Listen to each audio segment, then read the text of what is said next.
And that's the great thing about a book. That you read and a chapter ends, but you don't stop there. You want to get to the next chapter. So you read a little bit of that, and then you get tired and you stop it because you're physically tired, but you're not mentally tired. So it's great. It's a great read, and I'm sure everybody who looks at it, and there must be a lot of aficionados, people who are the lovers of Ananda's books who are also here, they will love it. You will love it. Okay, so you have relevance there. It's contemporary. It deals with contemporary problems, so you can satisfy that part of a writer's urge to be contemporary, to be meaningful to people who read. There's creativity in it. There's art in it. Let me say one thing. There is knowledge in it too.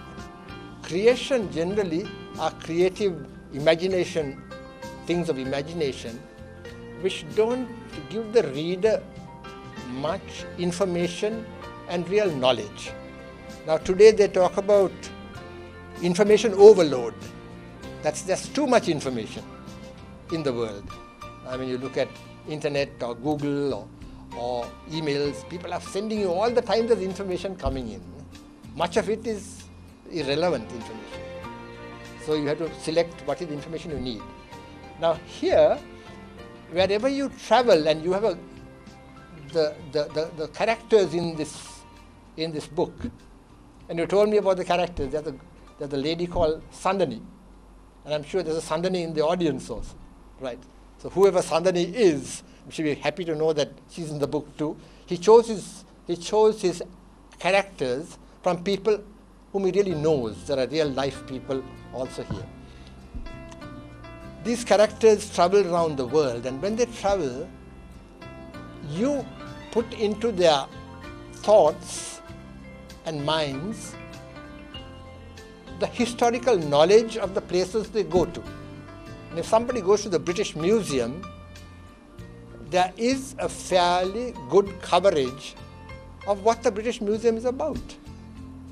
Or if somebody sails in the Grecian islands and goes to the Acropolis, a famous known place in Greek history, you have a description of the Acropolis here. Or in Sri Lanka, if you go to Mulkirigala, as we all do sometime or other, there is a very excellent description of Mulkirigala, its various maluas and what you find on each of them. So it's full of information too. And I think that's interesting to many readers. Many readers aren't aware of this. Some readers are, and if those who are, well, it's knowledge that they already have. But if you are not, you get something extra by having a look at that part of the book. As you're reading, you get into that. I think you're relevant too, because we are now a globalized society. And I'll give you little snippets of what is in the book, but I can't give you the whole because it's not fair. You see, it talks about we are globalized people now. Our people go to other countries, our domestics are working somewhere else, migrants are there. If you look at a newspaper today, particularly the obituary, and you see anybody's name there, Mr. So-and-so, he's got a brother in Toronto, he's got a sister in Brisbane, he's got a daughter studying in Yorkshire, somebody else in Houston, Texas. It's amazing. Everybody, all these families are connected with the whole world. So that's globalization for me. And we are constantly bombarded with information through the net and the television of other events. So we are very globalized. Now your book takes people on this global journey. Sandani goes to England on an archaeological or historical survey, goes to the museum, meets Kevin, who's a British security man, and then they get married, separate, come back again. There's a whole lot of beautiful things happening there between the Sri Lankan woman and the British man. Now that's an interesting part of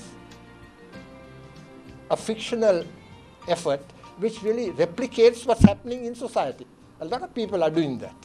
A lot of young people are going out and marrying. The intermarriage is taking place. Or you have travel, a great deal of travels going on. Travel to Europe, travel to the Mediterranean, travel to India, travel to see places of interest in Sri Lanka. Anuradhapura, Pandula, you mentioned many times the experience of Anuradhapura and of the sacred Botry. And you go into history, there is a very interesting reversion back over 2,500 years or so to a historical event which occurs in the time of Dutugamunu, where the sacred Botry is the point at which a message of protection comes out. People go to the Botry and then they get a message that something might befall Sri Lanka which is of great significance. And then Dutugamunu prepares for it, and it is the impending invasion by Elara's brother from India. So there is a warning, and then he meets it and stops it. And the same kind of thing happens here when Sandani goes to the Bomalua and is in meditation there and receives a message from the vibrations around the sacred Botry, which tell her that there could be great danger in the act of vengeance by a Tamil group who are angry or angered at the fact that they have lost the war. And that alerts people around the world, and it's a beautiful idea of great imagination of how it can work, but the historical connections are also there. So there is the thought that what's happened now and today did happen in the past, and the link between these is the fact that Sri Lanka has, in Anuradhapura, the bow sapling which came from the Buddha Gaya, Botry under which Lord Buddha attained enlightenment. So there are very interesting religious parallels to this. I thought of what are the other, what genre? The word genre is used in talking on literature, and it usually refers to where do we categorize you? Where do we categorize a book like this? Is it historical? It's certainly not romance. It's not horror. I think it comes within that range of things which are called mystery. The mystery books, the mystery fiction, which is talking about mysteries. It reminded me very much of Da Vinci Code. I don't know if you got any inspiration from the Da Vinci Code, but that's an amazing book too, with Dan Brown. If you are familiar with these works, would know. Da Vinci Code was very much spoken about. Later a film came out too, and films are never as good as the book. But Da Vinci Code was looking again also at sort of historical and mysteries. And that mystery was about the mystery of another religious leader, Jesus Christ, and the fact of whether, very interesting thought there, which raised a lot of hairs among the Catholic Church, that Jesus in fact was married, had a wife, and that Mary Magdalene, who was possibly not a very with a woman with a great repute, was his wife. So it angered a lot of people, but that story is linked by Dan Brown to the whole Da Vinci Code. And Da Vinci, who was this great painter, apparently had the code was that in the picture of the Last Supper, there is a sign there which shows that one of the apostles who looks like somebody else is really Mary Magdalene. This is a very interesting way in which Dan Brown tried to bring in that story, the historical story, with the modern. And then he got into a whole lot of modern stories which are all about intrigue and murder and so on and so forth. Now you deal with intrigue and murder and assassination and all of the concepts which we are very familiar with. We are very familiar with those concepts today. But you deal with it very gently and very nicely.